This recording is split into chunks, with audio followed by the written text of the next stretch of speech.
Welcome to the Loan Officer Training with the Mortgage Calculator. Tonight, we're going to be talking about how to originate a foreign national borrower loan, something we're familiar with here at the Mortgage Calculator. We'll wait just a minute here to get started. Let us go live on all the different platforms. We put the chat up on the screen. Feel free to drop comments there in the chat as you tune in. We appreciate it. And see some comments already coming in there. Thank you very much. And got a great topic here for tonight. Definitely something that Jose is familiar with as well. All right.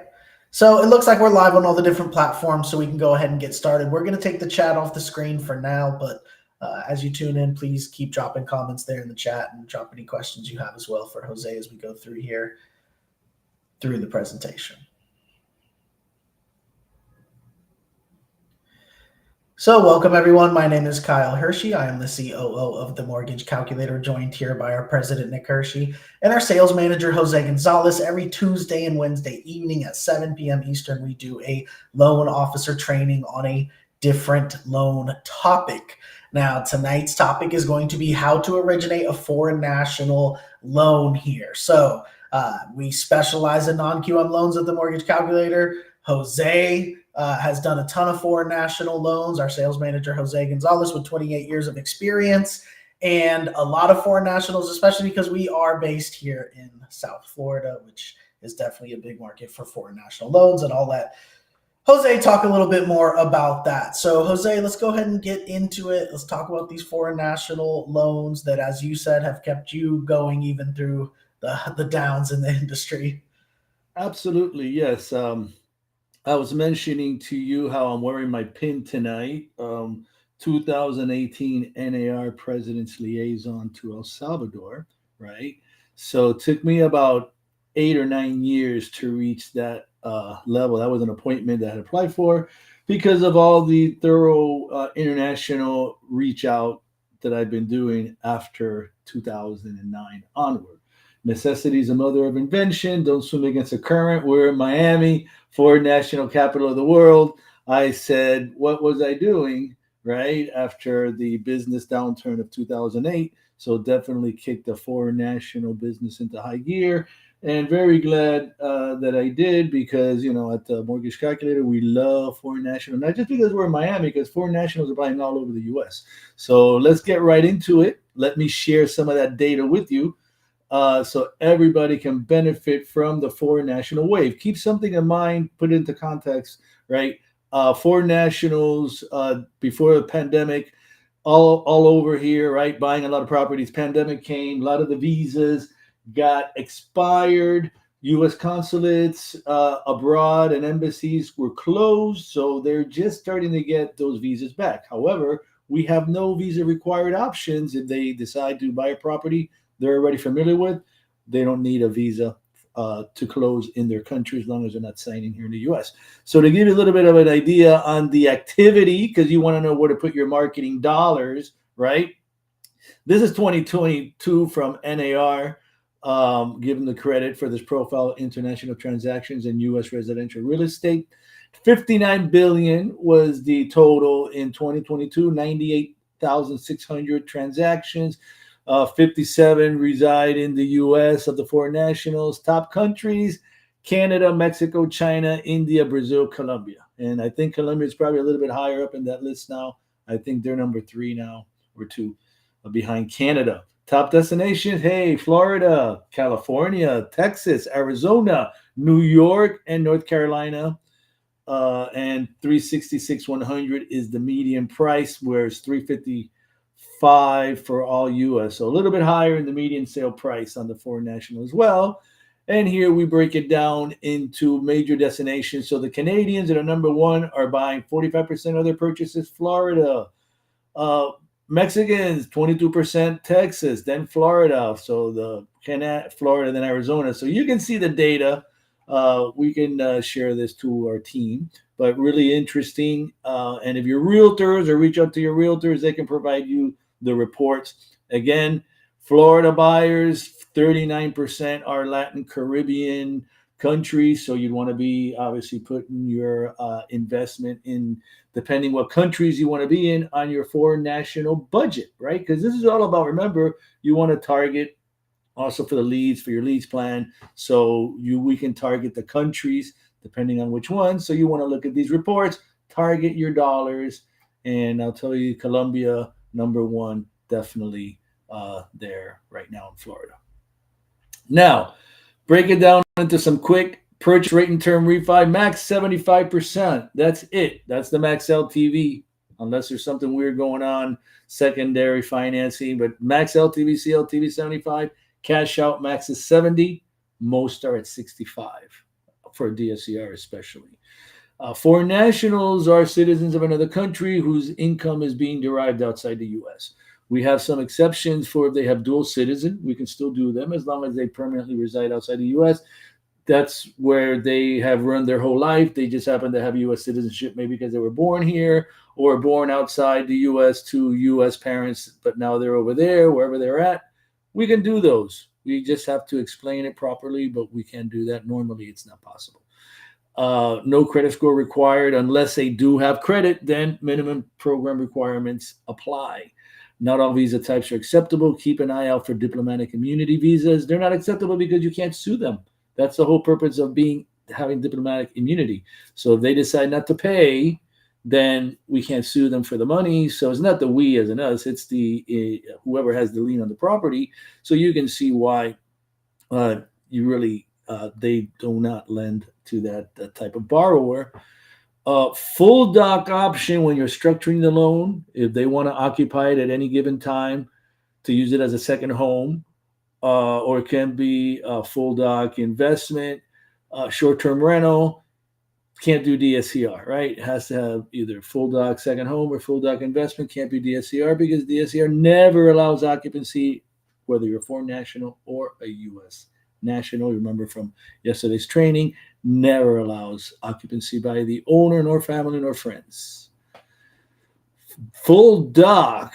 Now, we have two options in the foreign nationals. This is very important to note when I was talking about not requiring a visa to sign if you're from a non-visa waiver country. Well, the streamline option provides that, as well as no credit reference letter on the full doc. You still need the income letter because you have to have the income. You can't just state the income. This is not DSCR or anything like that, but no credit reference letter required. They're not really verifying the primary housing expense on the CPA letter per se, but still no credit reference letter is the big one, and no visa required if they're signing over there, wherever that is. Even if they're signing over there in the other loan options, they require you to have a visa because they say, well, what if they want to come here to look at their property, as if that's going to keep you from paying for it if it's an investment property, right? And it's rented out. You have an agent for that. But that's just the option. Full doc, streamlined, no credit reference letter, no visa required on your passport. Full doc non-streamline option, meaning everybody other than that streamline option, you're going to need the CPA income letter for everything, the credit reference letter, as well as a valid visa.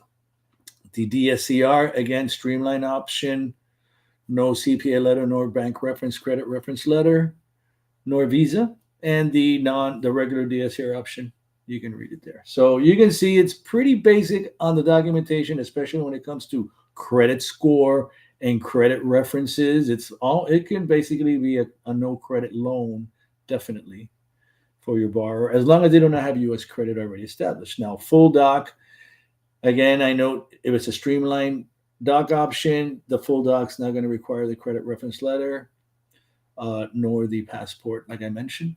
Typically, it's 43% on the DTI. Make sure the numbers add up before you submit. It's manually underwritten, and here is a full doc option, self-employed or salary. Depending on which option is selected, you may be required to provide 2 credit reference letters instead of 1. Resume of business experience may be required. This option again allows for partial occupancy and short-term rental. Personal or entity ownership is allowed. They can close in personal. However, entity ownership highly recommended, less liability. DSCR, again, streamlined, does not require a credit reference nor CPA letter for primary housing verification. Not for the expense, but to verify that that's what they own and that it's free and clear. So they don't ask you for like payment references. Typically, again, 43% DTI, manually underwritten, same other conditions. But keep in mind, we can go no ratio DSCRs on the foreign nationals, 0.75 to 0.99, and less than 0.75 are both available as a DSCR option for your foreign national borrowers. That's very few options, but we do have it. The no ratio DSCR for foreign national purchase and cash out refis. This is probably the most important, one of the most important slides, I would say. It's not at the end of the presentation or near the end because it's not important, but because it's talks about the closing, right? The closing happens at the end, but you need to plan for it in the beginning, right? So the closing should be planned no more than no least 2 weeks before you close, but preferably at the onset of the transaction. Why is that? Well, you're talking about logistical considerations and others. For example, if they're going to sign in person, then it's a little bit easier as long as they have a visa. If they're from a non-visa waiver country, they'll know what you mean. You can look it up. But like if they're from the European Union, any of the European Union countries, for example, they have a visa waiver. They just have to have their passport valid. If they're from Canada, they have visa waiver. They just need their passport. But then you have to check the list, take that into consideration regarding signing in person. If they're not going to sign in person for whatever reason, they don't want to take the flight, they don't have the, whatever it may be, they have a lot of different reasons. That appointment with the consulate or embassy needs to be made in advance, sometimes months in advance at some of the consulates and embassies around the world. And they could be several hundred miles or more away. You got to take a perilous car ride to it. Who knows what the situation may be. We recently had one, a Nigerian couple, where I can't imagine the reason why, but the husband basically said, the embassy's like 500-600 miles away. It's going to be a long ride, so we're going to take my wife off of the title because she can't make it to sign in person, right? I would imagine he just didn't want to take her on the 500-mile there and back ride and through Nigeria. Who knows where they would be driving through? But it closed, successfully closed. The MLO did a great job on that, coordinated up front. We met a lot for that one. Remote online notarization. It sounds really cool, right? Now, most of the conduits that we have for the foreign national options will allow it. Hence, we will also allow it. However, it needs to be coordinated up front to make sure they're going to allow it, because then you also need to coordinate with the title company. They have to coordinate with their underwriter to make sure that they allow it, because of the way that they verify the ID of the foreign national borrower. They don't have U.S. issued ID. They have a passport from their country. Are they going to accept it? And different other considerations like that. So again, a lot of things come into play. You don't want to just all of a sudden be doing your first foreign national loan, have a clear to close, right? Normally you'd think max clear to close. You've already sent your CD out, hopefully, right? You pass that 3-day rescission, and now you think you're going to close it. And now all of a sudden, and your lock expires like in 7 or 8 days. You think you're good, but now you have the logistics to take into consideration, right?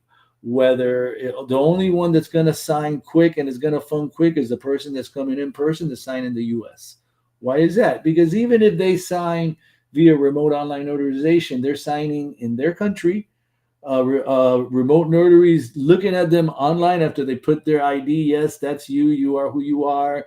Blah, blah, blah, blah. You doing all that. Now they're looking at you sign. Yes, okay, here, look, I send the document. Okay. And the next one, okay. And then the notary then has to notarize those documents after the fact, right? And then those documents need to go in person to the title company, and all of this stuff needs to get taken care of before that package is in a manner that can be accepted for funding the loan. Uploading it to the portal where the investors review it. Yes, everything's good. The loan is funded, and you're good to go, right? So again, a lot of and that could take days. I mean, how many days could it take in the winter for a package to get from somewhere on the other side of the world to here? So it may need to land somewhere or leave somewhere where there's snow, delays. You never know what can happen, right? We're in the holidays, so a lot of things can happen on the logistical side of the deal to be able to close it. And now you're looking at, oh my God, my rate lock's going to expire. Now, make sure you're locking your purchases in for 45 days to begin with. And in foreign national, probably the refis, they'd lock them in for 45 days as well, right? So you don't have to pay now a 15-day extension to try to get the package over here, make sure everything was signed correctly. Yes, you didn't miss any signatures. Now we can fund. Because if you're missing a signature, you're going to, depending if it's a critical document, it's not a post-closing condition. It's we're not going to close it until you sign it. And now you got to reach out. Hey, Mr. or Mrs. Borrower, can you please find a time to go get that document notarized again? Call on remote online notary and do all that stuff. So a lot of considerations. So again, those that are in the team that meet with us for these foreign national loans and have met with me, we cover this one. First thing we start talking about is, have you planned the closing? Have you discussed all of these things so that it doesn't get it? And we've been pretty successful with the remote online notarization or with the appointments at the embassies. Luckily, our MLOs are been following that action plan. So let me give you some sample letters here. Just have an idea. This is a sample letter for a self-employed borrower when the letter is a requirement for income right here. This is more or less how they have to do it. Put it on their letterhead. Yeah, so forth and so on, sign it and provide their license, preferably in English. If they do it in their native language, it has to be translated by a certified translator and to be submitted to underwriting prior to submitting to underwriting. So whenever possible, try to get the letter in English. So that's the income letter. So this is the income letter for the salaried borrower, very similar than the employer, than the self-employed letter from the CPA with the license.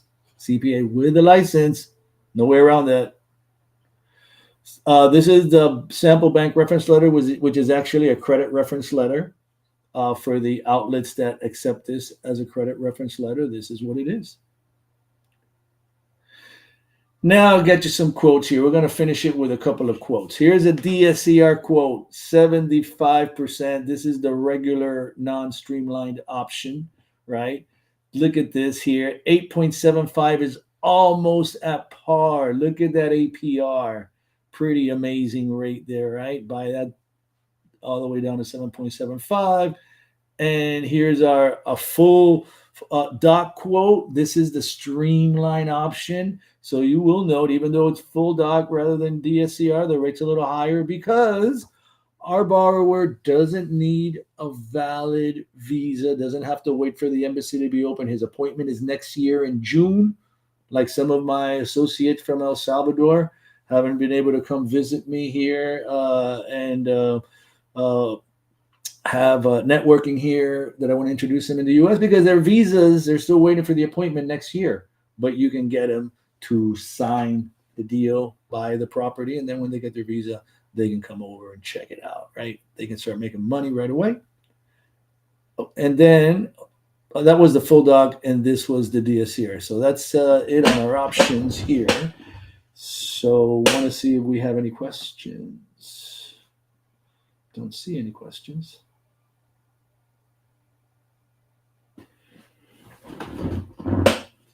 All right. Well, definitely foreign nationals, a lot of activity in that. Also, if you're picking out the leads plans, foreign national is a great option, right?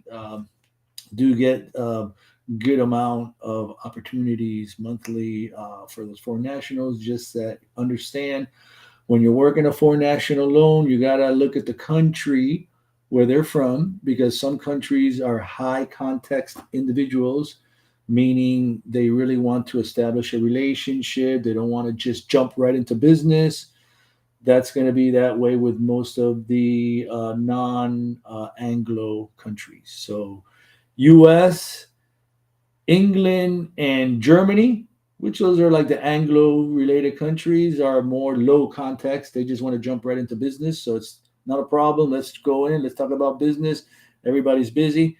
But in the low, high context countries, if you jump right into business, it may be an offense if you're not concerned with their well-being and their family. And the last time we spoke, there's a hospital and all this kind of stuff. And it's not chit chat, it's just a cultural thing. And that's why you have to know how to speak with the foreign national borrowers and how to treat them so that you don't insult them and lose the business opportunity. That is very, very critical component. And that's actually one of the classes that I had to take for the CIPS designation, Certified International Property Specialist, was all about that. Kiss, bow, or shake hands. I think there's a very famous book on that talks about just the different ways when you greet somebody from the different countries. That's You on should. Amazon. You need to make a training on that, Jose, on the etiquette part of Yeah, it. absolutely. That's very important for most of the foreign national world.